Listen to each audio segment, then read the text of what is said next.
So see, this is unbelievable stuff right here, guys, okay? That is by far the biggest feature and tip that I can show you guys. If you don't want to keep repeating yourself and saying, my name's Jeff, whatever, and make sure you apply that memory feature. Today I'm going to be walking you guys through 10 different hidden features within ChatGPT that you probably didn't know existed. And the best part about it is that it's going to save you a lot of time, it's going to save you a lot of money. But for those of you who use it for business related stuff, you know, like we like to do on this channel, it's also going to make you a lot of money the exact same way that it has for me. As usual, guys, make sure you guys stay till the end because we're only going to be ramping it up as the list progresses, and the last one especially is probably going to blow a lot of you guys' minds. So let's get into hidden feature number 1 here. Join me on my computer where I'm sharing with you ChatGPT. Now let's get into hidden feature number 1 here, which is going to be, for those of you who are brand new to ChatGPT especially, you probably might not have noticed this, but it's very, very common when you use ChatGPT that it'll take a long way around to explain something. It'll be very, very agreeable with you. If you say, should I jump out a window? It'll be like, yeah, that sounds like a good thing for you to do. So this is going to be a very, very good way to solve that issue. Now, if you go to the bottom left corner, it'll be like your display picture right there. You click on that. You can either click on personalization or you can go directly through settings and then click on personalization right here. It'll bring you to the same spot, which is this personalization tab. Now, in this section right here, first of all, you always want the enable customization option to be toggled on because I'm going to show you here in a second what that allows you to do. But when it says ChatGPT personality, you can actually click on this. It'll always be default, which will just be the one that takes a while to explain things. It is very agreeable. That'll be the default personality. But if you click on that, it's got a few other options here. It's got like a nerd, which is very exploratory and enthusiastic. It's got a listener, which is thoughtful and supportive, that type of stuff. But the one that really kind of gets to the point and it's really concise but lacks emotion is the robotic one. So if you guys are doing business, a lot of the time, this is going to be the one that is literally the most efficient. But for some of you guys, you might want to have a little medium ground between a couple of different types of personalities. So if that is the case and none of these preset personalities really fit what you're looking for, you can leave it on default, but you can come to custom instructions over here and you can say extra things. So for example, if you want it to be efficient and blunt, but you don't want it to lose the emotion, then you might say, be very efficient and effective, but do not lack emotion. Talk like a human, but do not always be agreeable. I guess that would be the best way of really countering the two things that I've talked about, which is the fact that it always takes very long to explain things and it's pretty much always very agreeable. So if you put in these custom instructions right here, you'll notice I'll just save it right now and show you guys an example. Let's get out of this. And now if I say something like, tell me how I can run faster. If I say something like that, it's not going to send me a big massive paragraph like it usually would. Instead, it should just be maybe a sentence, 2 sentences, or even dot points, which is even far better than what it usually would do. And there we go. So you've got a very, very concise step 1, step 2, step 3, broken down into dot points, which you would never really get if it was the regular personality. And the cool thing about this personality feature is that it also ties into our next feature, which is going to be voice prompting. Now, voice prompting is especially useful if you're the type of person who just likes to kind of brain dump everything that's happening in their mind. You don't really have like a set, concise 1-sentence prompt. Instead, you want to give ChatGPT a bunch of context, let it know everything that's happening, and then let ChatGPT develop an answer from there. So for example here, if you want to use a voice prompt, you see this little microphone on the right hand side. You click that, it says dictate, and then once you click it, it'll basically start recording whatever you're saying through whatever microphone you have connected. I will mention, guys, a lot of the time there can be some tweaks happening depending on what browser you're using. So a lot of the time just go with Chrome because it allows you to enable your microphone pretty easily. So I'm just going to click this and I'm just going to yap on about some project that I'm working on and then see whatever ChatGPT comes up with here so you guys can see. And then you click allow while visiting the site or allow this time, whichever one. All right, Mr. ChatGPT. So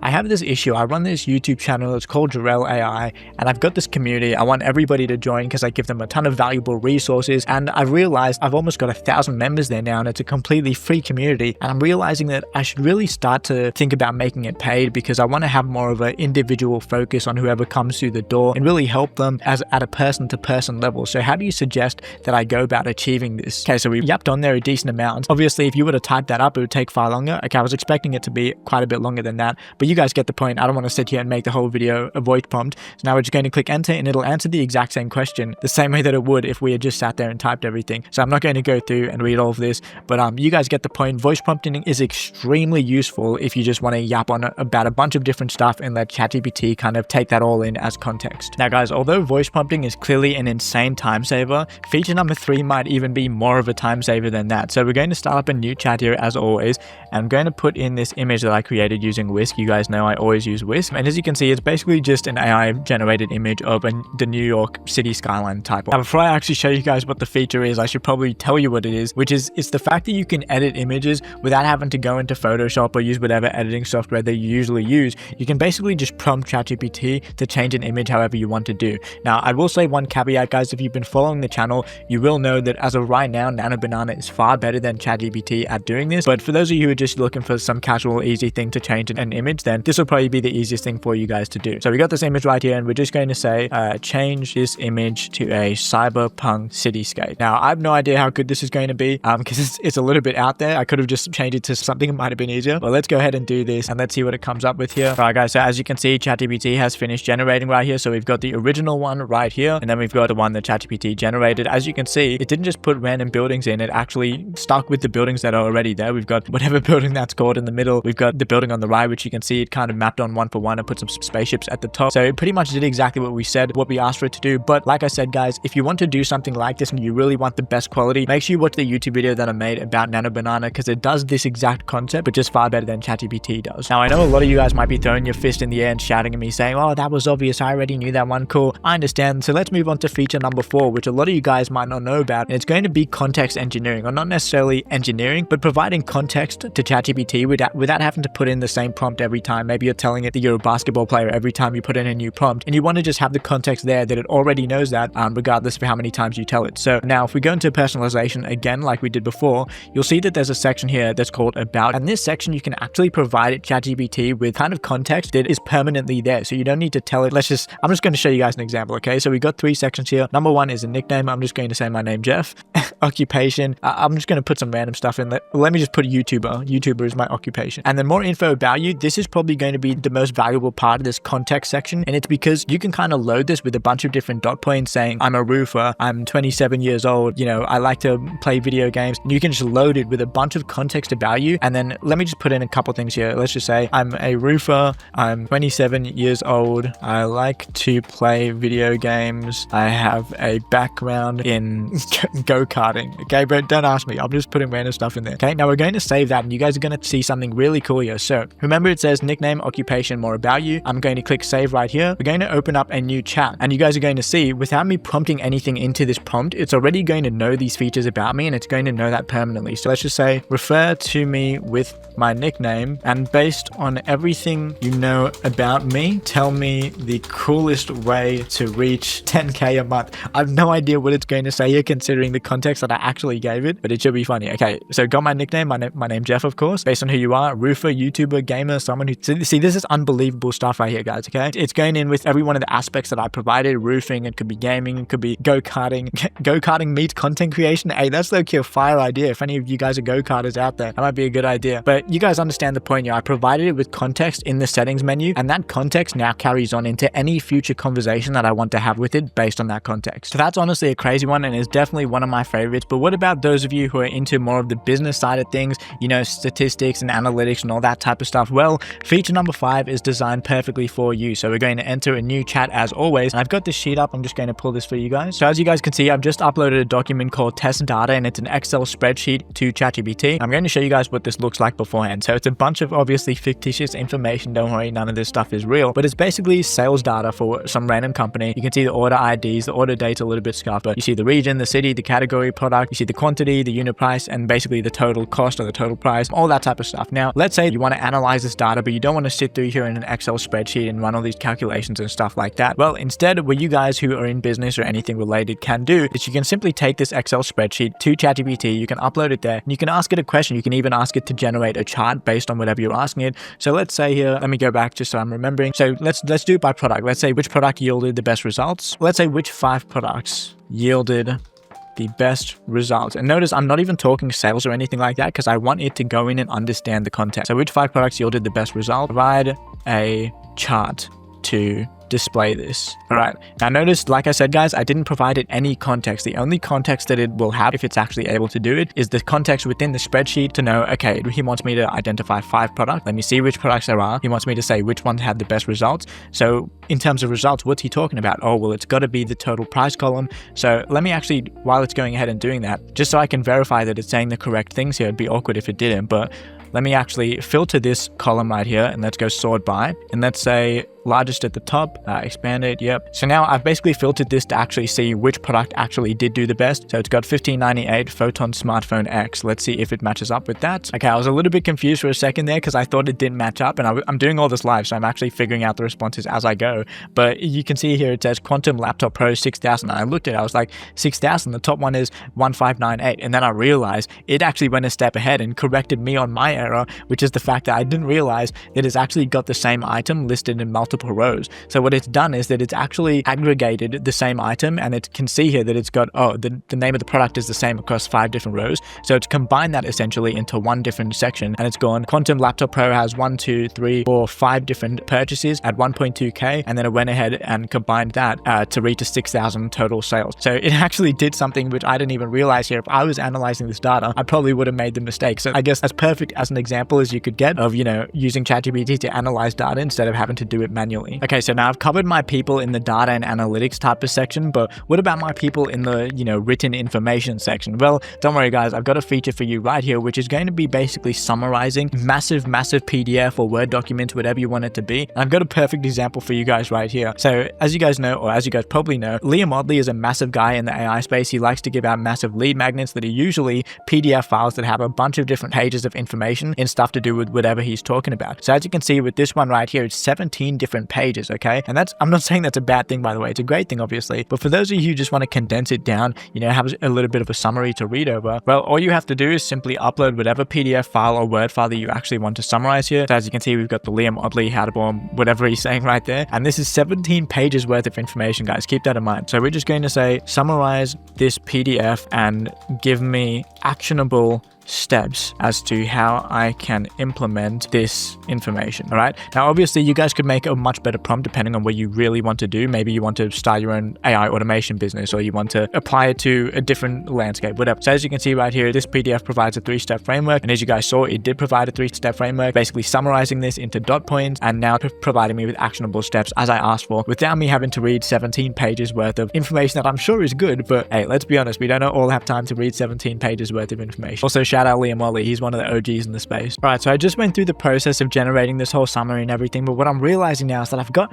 too many ChatGPT conversations. It's starting to confuse me. Honestly, it's not actually the case. I just made this account. I've got 4 conversations, but it leads me into the next feature, which is going to be temporary conversations. Now, before you guys go crazy, I know most of you guys probably know about this, but for those of you who don't, if you don't want to be basically creating a new conversation every time you have a new question to ask ChatGPT, there's a button in the top right hand corner here. Let me actually just move my face cam so you can actually see it. That little bubble thing in the top right, if you click on that, it says turn on temporary chat. So if you click that on, let me move my thing back. If you click that on, it'll say temporary chat. This chat won't appear in history. Use or update ChatGPT's memory or be used to train our models. For safety purposes, we may keep a copy of this chat for up to 30 days. But when they say that, guys, it's not going to appear in your account. It's going to appear in their backend. You understand what I'm saying? So when I type this and I say, hello, will this conversation be saved in my account? I'm not sure if it's actually going to recognize. Okay, it didn't even recognize that it's in temporary, but it's wrong here. The answer is wrong because it will not appear in my account. As you can see right here in the chat section, the conversation is not appearing, which it usually would. And just to prove that even more, if I get out of this and go to a new conversation, it's still not appearing. But if I say the same thing, will this appear in my account? Now it'll create a new conversation, and there you can see. So the temporary conversation is a really cool, easy way if you just have a quick question like how tall is the Eiffel Tower or something, and you obviously don't want that to save in your history and take up space. Simply go to the temporary conversation and ask the question there. Now, for those of you who are new to ChatGPT, that feature would have been cool, but what's even more cool, and even for those of you guys who've been using ChatGPT for a while, you might not know that you can do feature number 8, which is going to be actually running, creating code, and previewing it all within ChatGPT. So what do I mean by this? Well, I've got this prompt ready for you guys. Let me just delete that image that came up. It's going to be code a website dedicated to telling people to join Jarrell AI's community before it becomes paid, okay? So as you can see, the key section here is code a website. Now we're just going to make it as simple as that, but in reality, you guys can make it far more complex. You can break it down into sections. You can say, I want a navigation bar at the top, I want a footer at the bottom that says this, and you can use it to almost form the foundation of a website that you then might want to take into, could be Bolt.new or Lovable or whatever, no code website building platform you want to use, and you can further work on it over there. So as you can see right here, it's cool because you can kind of look into the back end creation. You can see what it's doing. Obviously, I don't understand anything that's going on here, and that's kind of the best part about it, is that you don't don't need to understand any of the code. It's writing testimonials. I can read the word testimonial, FAQ, cool. But yeah, you don't have to have any prior knowledge with coding. You can simply just get it to create something, and once it's done, you'll see this cool button on the top right hand side that says preview, and when you click on that, it'll take a second to load up right here, but it should be a website displaying what I asked it for, which is basically what I asked it for, to join Jarrell AI's community before it becomes paid. And look how beautiful this is. Look at this. It's even got the little official thing in the bottom left, join Jarrell AI's community, free while it lasts. It's got like a little fake countdown right there, an email in case it wants to collect emails and stuff like that. So like I said, guys, it's never going to be able to, start to finish one-shot prompt your entire website, but it can create a good foundation. It can help you edit code and stuff like that. And it's a really good way to kind of familiarize yourself with how to do that type of stuff. Now, if that's all too complicated for you, don't worry. Feature number 9 is going to be far more simple, and that is going to be ChatGPT's ability to engage in real-time web browsing. So I'm going to create a new chat as always. I'm going to go to my profile, click on settings, click on personalization the same way as we always have done, and down at the bottom where it says advanced, you can click on that and there'll be a section here that says web search. Now you need to make sure that this is enabled before you do what I'm about to do, but it basically, as you can see, says that it lets ChatGPT automatically search the web for answers, and this is especially relevant if you want to get information that's literally up to the very day that you're asking the question, because one of the biggest limitations for LLMs previously is the fact that it would cut off at a certain date and then you wouldn't be able to get any information after that. Obviously that's now pretty much been solved. So we're going to test it here to test that theory and see if it's true. We're going to say, what is the current stock price of Apple? Is it AAPL? I think it is A. Okay, so we're going to search that. I've got a tab up here ready to show you guys if it actually is congruent. So we've got $245.50. You can see it's got a graph. It shows you the history. So everything we need right there. And let's see if it's actually true. And that's the actual price searched in Google, $245.50. Everything is exactly the same. So as you can see, that is literally down to the very day, down to the very second, the real-time reflection of the Apple stock price. All right, so now it's finally time for feature number 10, which I've saved for the last one intentionally because I think it's by far the most effective just in all of ChatGPT. So if we go to settings right here, click on the same one, we go down to personalization, and we click on memories right here. So you can see there's this section that says memories. It says reference save memories, reference chat history. You can enable, disable them as you please, but I usually have reference memories enabled and a reference chat history disabled because I don't really care too much about it referring back to the specific chat history, but I do care about the overarching memory that I've kind of ingrained into ChatGPT. Now, the cool thing about this, which I'll show you guys in a second here as well, is that if you click on manage, you'll be able to see which memories ChatGPT is actually working based on. So let me get out of this because obviously there's nothing there right now, but in a second there will be. So we're going to open up a new chat like always. I'm going to say, I want you to remember that I have a free community in the description that will become $20 a month very soon. And when you do this, if you do it correctly, guys, if you ask it to remember something, then you'll see a little sign come up in the top left hand corner above the message. If it actually there we go, the sign here comes up saying updated saved memory, and when it does that, it basically confirms that ChatGPT now knows this memory piece, this piece of context that's going to supersede, or I don't even know if that's the right word, but it's going to last outside of the current conversation you're in. So if I open up a new chat here just to show you guys, it's a brand new chat. It's not the same one that I was just using, and I want to say, tell me what you know about my free community, and it should be able to say, there we go, exactly. So I'm going to show you guys just again so you can see the confirmation here that it's actually using the information I provided it. If we go to manage here, now it should say has a free community linked in the description that will soon become $20 a month. So that is by far the biggest feature and tip that I can show you guys. If you don't want to keep repeating yourself and saying my name's Jeff, whatever, then make sure you apply that memory feature, and so that it basically takes that into account whenever it's answering whatever questions that you might have. Guys, obviously I've mentioned it a couple times throughout the video, but join the free community. It's up to 828 members right here. My webcam is blocking it, but I'm sure you guys believe me. If you do join, there's a bunch of free resources in there right now. It's easily enough for you to get started making money with AI if you want to. And for those of you who are businesses or you own brands or whatever, there'll also be a link in the description. We can help you build whatever AI automations or AI systems that you want directly into your business. We've only gotten 5-star reviews. Every single person or brand or business that we've worked with, you'll see there's an option to book down below. So that's pretty much it for today, guys. Peace out.